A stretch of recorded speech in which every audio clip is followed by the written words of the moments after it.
I think in the 1970s, a very interesting feature for society and for individual communication between people and friends was, don't be so uptight. It's just, right, don't be so uptight. Yeah. And now it's, how uptight can you get? Yeah. I think you can get more uptight. I think you should be offended by that, because I am. Yes. You're not I'm offended that you're offended. I'm offended that you're not offended, that I'm offended that you're not offended. Rob Schneider may be a successful American actor and comedian, but don't be fooled. He's never one to back down from a fight, especially when it comes to the so-called woke mob when it comes to leftist ideals. Rob has never minced words, making it crystal clear shares how he feels about woke culture and all the beliefs that come with it.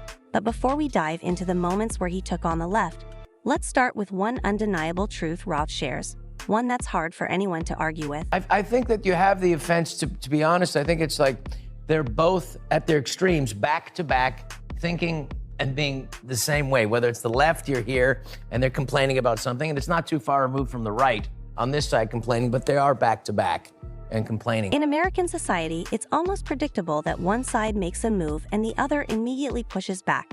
The left stirs the pot, challenging the status quo, while the right steps in, claiming to be the voice of reason and pushing back with everything they've got. At first glance, it might look chaotic, but this back and forth is often what drives social change. That is, of course, only if both sides are willing to listen as much as they speak.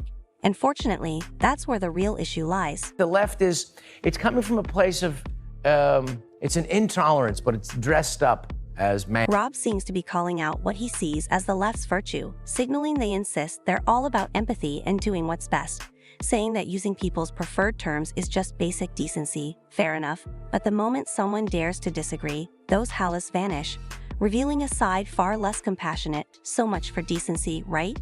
But wait, Rob didn't stop there.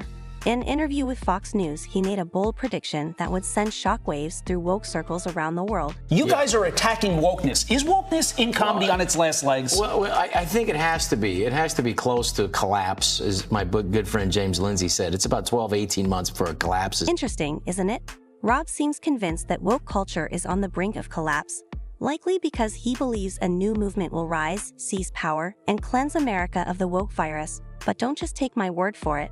Listen to what he has to say next. That's what it is. It's about, it's entrenched power. And like right now, the Democrats have the entrenched power. It's the party, the Democrats now suddenly turned to not be the party of the people. Now they're the party of forever wars, and they're the party of censorship. Rob suggests there's a clear connection between the rise of wokeness and the Democrats holding power.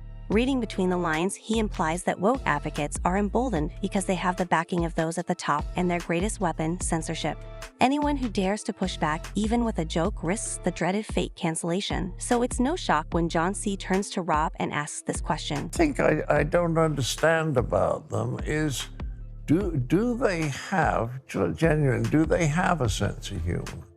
I think so, but I think it's intellectualized to where they can't find themselves laughing. It has to be okayed, because it could look badly upon them. It's almost as if woke individuals go so far as to censor themselves. They might find a joke hilarious, but they'll hold back their laughter, terrified it could make them look unwoke in the eyes of their peers. Heaven forbid they stray from the herd mentality and end up as outcasts. At this point, it feels like a form of mental slavery. As a comedian, you can sense Rob's passion when it comes to how woke culture reacts to humor. It's clear this is a topic that hits close to home for him. There's this certain righteousness about it that it has to be, and it's a, you know, it is very much a fundamentalist form of thinking. It's a closed system of thought. Yeah, that's right. And if you step outside of that, then you're a heretic and you're outside the system. Considering all this, it's easy to see why so many embrace wokeness. It's no longer just a belief, it's a system, a community offering a false sense of belonging. Step outside of that, and you're practically branded an outcast. But let's dive deeper into how wokeness is impacting comedy itself. The irony is that the situation is almost comedic in its own right. It is self-righteousness. They're so pure in their thinking. Yes. They would never deign to laugh at something that was that they thought was making fun of people they think are inferior to them.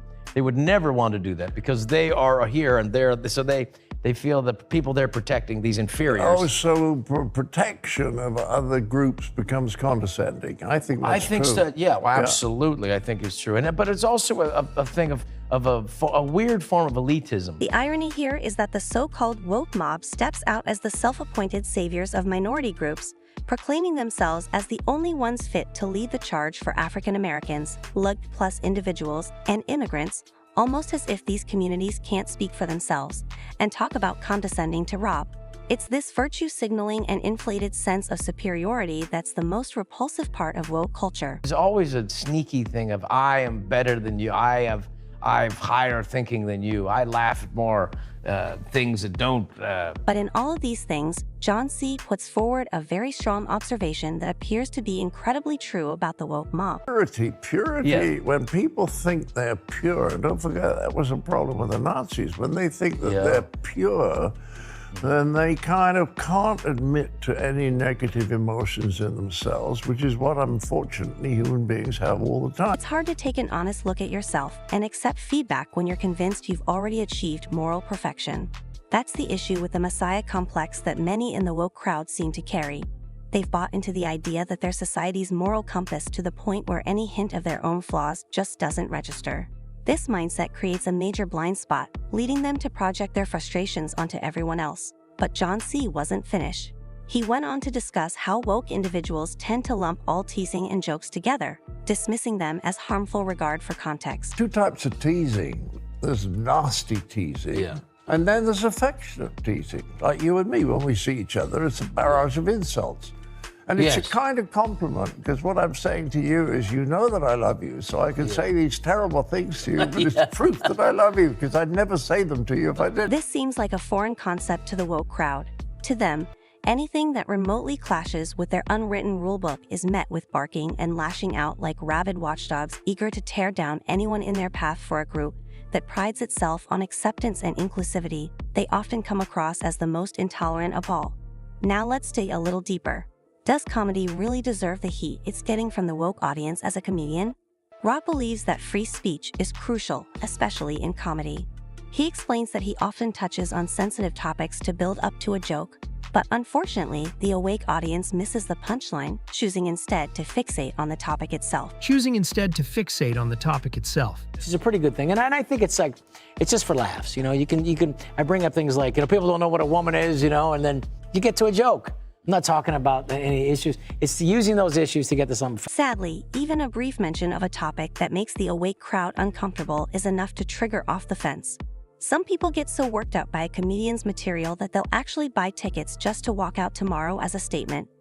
Rob shares an example explaining how a sensitive topic is simply a path to reach the punchline. It's not the end goal, but just a means to deliver the joke. Knows what a woman is. A woman is, someone who wakes up at 2 o'clock in the morning to kill a spider in the bathroom. I've done that.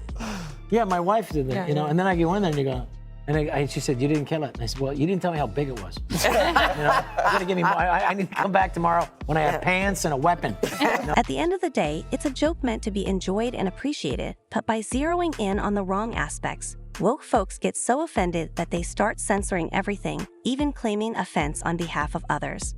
What do you think? Are some jokes just too sensitive and mean, or do woke people simply need to take a chill pill?